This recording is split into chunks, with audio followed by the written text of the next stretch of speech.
For the last few years, all of my main palettes, the ones that I use 99% of the time at my desk, have been plastic folding palettes.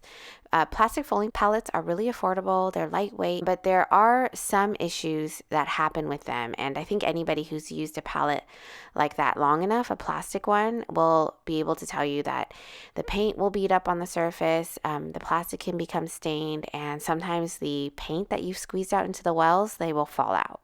So there are ways to manage all of these issues. And to be honest with you, none of these really bothered me enough to prevent me from continuing to use plastic palettes and continue to buy new ones to try different formats and sizes.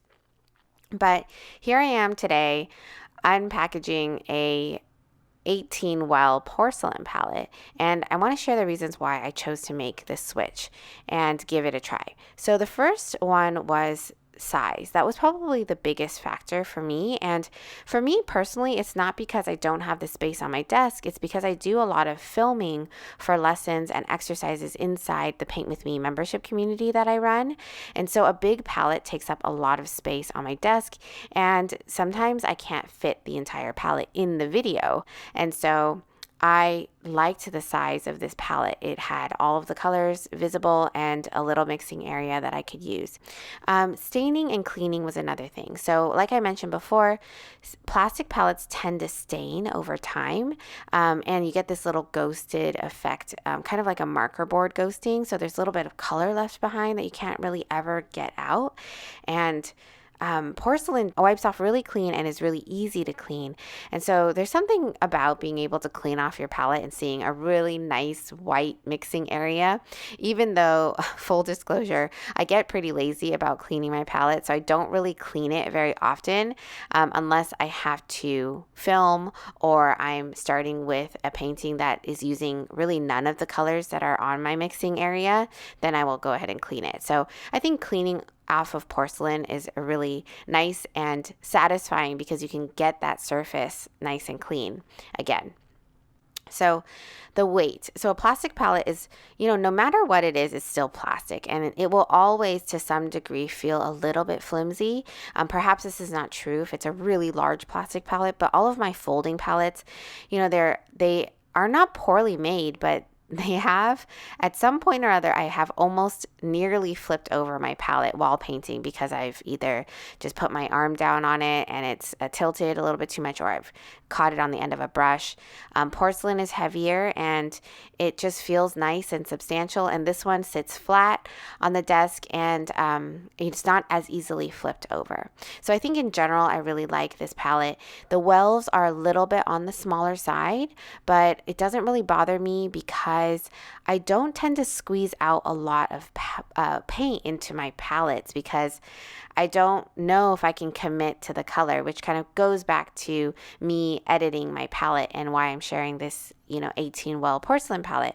I tend to like to switch things up. I think my palette color selection, it has evolved over time. Almost every single year, I kind of redo my colors. And so if I'm left with a bunch of paint in the well, then that's going to make me feel bad. And so even when I have the space in a well, like a large well, I'm not going to fill it up all the way. So I think that the size of this well is perfect for me. And if I do happen to need more, I'll just squeeze it out on the side in the mixing area and use that. And it should be okay. So when it comes to paint selection, I can't really tell you exactly why I use the paints I use. I think it's really just an evolutionary process for most people. At least it is for me, or it has been for me. I'm not really one of those people who does comparison shopping and deep research, so I'm not the type to buy a whole bunch of dot cards and swatch them out and figure out exactly what's the perfect color that I want. My selections are really based on, number one, recommendations from others or gifts. So I was gifted a whole bunch of Daniel Smith paints when I first started painting, and that's where really I started. And so I just happened to have a lot of Daniel Smith because I started with a lot of Daniel Smith. like I said, recommendations from others, a history of repeated use over time. So if I have a color in my palette and I find that I'm going back to it every single time I paint, I will keep it in my palette. And the rest of it is really just curiosity to try something new. Watching other artists paint, other YouTube videos, colors that look really beautiful, and I want to give it a try. I will just add them to my palette if I think that they might be useful and see how it goes. And maybe they will get switched out, or maybe I'll just not want to use them in the future because I am not finding myself using them often. So that's really the story behind my paint selection. I know that I've been asked this before. How did you decide on what paints to use, what brands and what colors? And really just it's an evolution over time. I think that there are several brands that are known to be very good. And so that's a really easy place to start. So like I said, I started with Daniel Smith. I kind of stuck to all the same brand at the beginning because, there's a part of me, maybe it's the very perfectionist part of me that likes to have every single thing from the same brand and it can't get mixed up. But over time, I started to add in other brands and I've let loose a little bit. And perhaps that's just an evolution of myself. Maybe it's me making progress on my own imperfection or perfectionism to allow for that sort of, quote unquote imperfection, which is mixing of brands. So now I have several brands in my palette. I have Daniel Smith, I have Mission, and I have White Knights right now. And so there might even change over time. We'll see. As for color arrangement, I can offer you that the information that I have always tended to put my colors in the order of the rainbow because it's aesthetically pleasing to me. Now, I think the most basic rainbow is red, orange, yellow, green, blue, purple. But of course, you're going to have colors like earth colors or whites or grays and blacks. So understanding where to put those might be another little bit of information and decision that you have to decide on. But for me, what I found that has worked best over time, both just mostly aesthetically, is having kind of the earth and cream colors come first. So either starting with a cream or white and then going to pink, to red, orange, yellow, green, blue, and then if you have purples, and then grays, and then dark browns. Of course, in this palette right here that I'm filling, I actually put the brown, a sepia color before the cream. So I started with a brown, and so then I went brown, cream, and then pinks. And I guess I think about it a little bit like a circle. So you can really start at any point in this order and then loop around. So you could start with the pinks or start with the reds and then end up with the pinks. But I kind of think pinks and reds next to each other look the best. Now, the creams and the browns, I think, can go either at the beginning or the end. So for me, that order is really flexible, allows me to kind of arrange the colors a little bit. I will say that I didn't used to put in like the browns.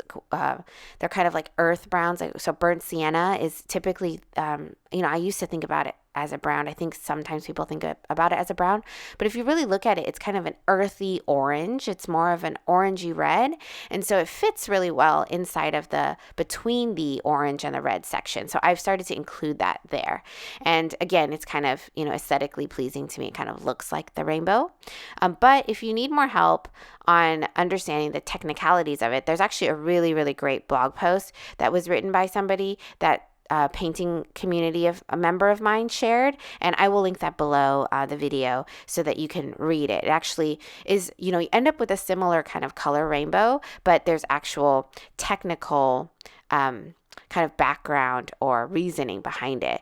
And I, in all honesty here, there are people who really thrive, do well, and really love the technical aspects of painting and use that to inform their decisions. I tend to lean more towards kind of the instinctual aesthetic the area. So I just kind of look and I do what feels right to me. And I think that either one is right. I don't think that any of them are wrong because all of our painting like our creative processes and the way we paint is going to be unique to each one of us. So we need to just do what works for us. So if you need more information on the exact colors that I have used and what I've done with my swatch card, which I always make a swatch card for my palettes because I like to document them, not only for myself while I'm painting, so I know what colors I've been using, but as a documentation over time. So I have a collection of swatch cards now that kind of show my palette evolution over the last few years, which I think is really nice. So if you haven't started doing it yet, it might be a nice time to do that and just get started with documenting your palettes as they evolve, especially if you're like me and you tend to like to change them up once in a while and introduce new colors and remove ones that you may not be using.